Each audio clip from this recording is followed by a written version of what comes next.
মুর্শিদাবাদ জেলার ভগবানগোলা ২ নম্বর ব্লকের আখেরিগঞ্জ গ্রাম পঞ্চায়েতের উদ্যোগে আয়োজিত হল গ্রাম সভার মিটিং। গ্রাম পঞ্চায়েতের গণতান্ত্রিক ব্যবস্থাকে গ্রাম বাংলার সর্বস্তরে সম্প্রসারিত করার লক্ষ্যে গ্রাম পঞ্চায়েত এলাকায় যে দুটি প্রতিষ্ঠান স্থাপিত হয়েছে তার মধ্যে দ্বিতীয় সংগঠনটি হল গ্রাম সভা। সমগ্র গ্রাম পঞ্চায়েত এলাকার জন্য একটি করে গ্রাম সভা অনুষ্ঠিত হয় বছরে একদিন। গ্রাম সভার মাধ্যমে সাধারণ মানুষ তাদের সুযোগ সুবিধার কথা, চাওয়া পাওয়ার বিভিন্ন অভাব অভিযোগের কথা সরাসরি জানাতে পারে এবং তার পাশাপাশি এলাকার সার্বিক উন্নয়নের স্বার্থে কি কি কাজ হয়েছে আর কি কি হয়নি সেই সব বিষয় নিয়ে আলোচনা করা হয়। আজকের এই গ্রামসভার মিটিংয়ে উপস্থিত ছিলেন আখেরিগঞ্জ গ্রাম পঞ্চায়েতের প্রধান শাহিন শেখ, উপপ্রধান সুফেরা বিবি, আখেরিগঞ্জ গ্রাম পঞ্চায়েতের স্টাফ রাইহান শেখ, মুর্তুজ আলী, অত্র এলাকার বিশিষ্ট সমাজসেবী হাজী রিয়াজউদ্দিন শেখ, বাকবুল শেখ, শহীদুল শেখ, এছাড়া আখেরিগঞ্জ গ্রাম পঞ্চায়েতের সকল স্টাফ, সকল মেম্বারগণ, ভগবানগোলা ২ নম্বর ব্লকের বিশিষ্ট পদাধিকারীগণ, এছাড়াও আজকের এই গ্রামসভার মিটিংয়ে প্রায় ১,০০০ লোকের জমায়েত হয়। আখেরিগঞ্জ গ্রাম পঞ্চায়েতের প্রধান সংবাদ মাধ্যমকে কি জানিয়েছেন শোনাবো আপনাদের। এই ভিডিওটি যারা দেখছেন চ্যানেলটি লাইক করবেন, শেয়ার করবেন আর সাবস্ক্রাইব করবেন। আই লাভ মাই ইন্ডিয়া, মেরা ভারত মহান। আপনাদের এটা আমাদের যে পাড়া বৈঠক এবং সংসদ হয়েছিল তার মূল পর্ব আজকে আমাদের এই জিপিতে আমরা করছি। সেটা হচ্ছে প্রত্যেক বছরের ন্যায় বার্ষিক এই অনুষ্ঠানটা হয়, এই গ্রাম সভা।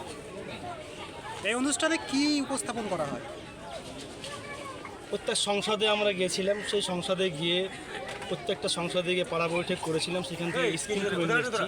জনগণের কাছ থেকে আমরা আমাদের কিভাবে কাজ হবে, পানীয় জল এবং ড্রেন থেকে শুরু করে, রাস্তাঘাট থেকে শুরু করে, স্বাস্থ্য থেকে শুরু করে, শিক্ষা থেকে শুরু করে সমস্ত কিছু স্কিম আমাদের মধ্যে এই আজকের এই যে এই সভার মধ্যে এবং পাড়া বৈঠকে যেসব স্কিম এসছে, এই আগামী 2024-25 যে প্ল্যান, সেই প্ল্যানটা আমরা সমস্ত ওপেন করা হবে পাবলিকের সামনে, তাই তো? জনগণের সামনে।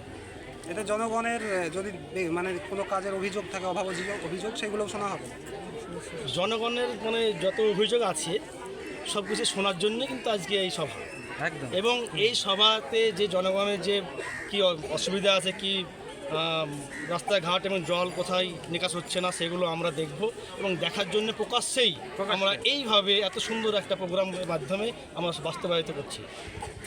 আখেরিগঞ্জ গ্রাম পঞ্চায়েতের নির্মূল চর যে একটা পার্ট, ওই এলাকায় মোটামুটি পাতিবোনা থেকে পাইকমারি পর্যন্ত 14 কিলোমিটার রাস্তা, যা দীর্ঘ আজকে স্বাধীনতার 75 বছর পরও সেই রাস্তাটা করা সম্ভব হয়নি। এলাকার লোকের দাবি যে এই রাস্তাটা আপনাকে করে দিতে হবে, কি বলবেন? দেখুন, পঞ্চায়েত হচ্ছে একটা ছোট্ট জায়গা যেখানে পঞ্চায়েতের সীমিত টাকা আছে।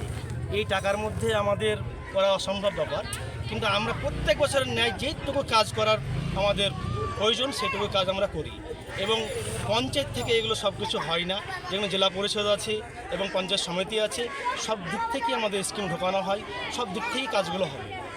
আচ্ছা, পঞ্চায়েত প্রধানের কাছে চাতক পাখির মতো সবচাইতে যেটা আশা করে সেটা হচ্ছে বেকার ভাতা, বার্ধক্য ভাতা। আচ্ছা, এইটা কি সম্পূর্ণ কত % আপনারা কাজ কমপ্লিট করতে পেরেছেন?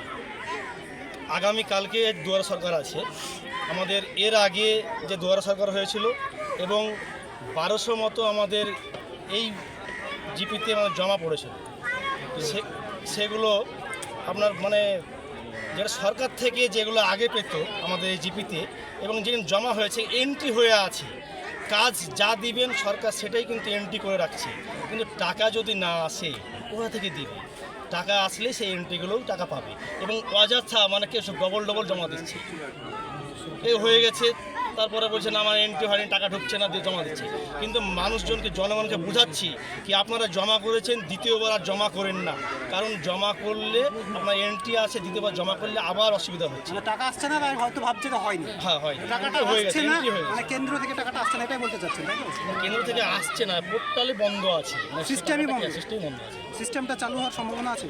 যা কিছু আপনার এই আমাদের এই সরকারের আয়ত্তায় পঞ্চায়েত আইন মেনে আমরা কাজ করি এবং আমার পঞ্চায়েত সকল স্টাফ আছে এখানে, সবাই কিন্তু আমার জনগণের স্বার্থে কিন্তু কাজ করতে এসেছি এবং আমার এখানে প্রত্যেকটা মেম্বার, প্রত্যেক সংসদের মেম্বার আছে, সবাইকে নিয়ে আমরা এই চলার এই আগামী দিনে চলবো একসঙ্গে এবং সবাই মিলে সুস্থভাবে কাজ করতে পারি, তার জন্য আমরা এই প্রোগ্রাম। আচ্ছা, আপনার পরিচয়?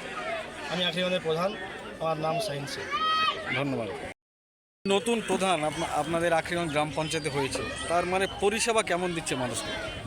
ভালো দেয়, রাস্তা রাস্তাঘাট সব কিছুর ভালো পরিষেবা দেয়, মানুষের ডাকে কেমন সাড়া দেয়? ভালো দেয়। আপনার নাম? মার্জিনা বিবি, কোথায় বাড়ি আপনার?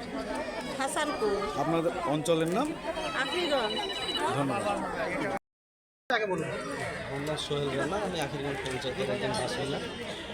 এই বাসিন্দা মানে পঞ্চায়েতের সঙ্গে ওতপ্রোতভাবে সেইভাবে মানে অফিসিয়ালি জড়িত না। আচ্ছা, আপনার এলাকার বার্ধক্য ভাতা, বেকার ভাতার আমরা অবজেকশন পেয়েছি যে এখনও 63-60 বছর প্লাস হয়ে গেছে অনেকেরই, কিন্তু এখনও হয়নি।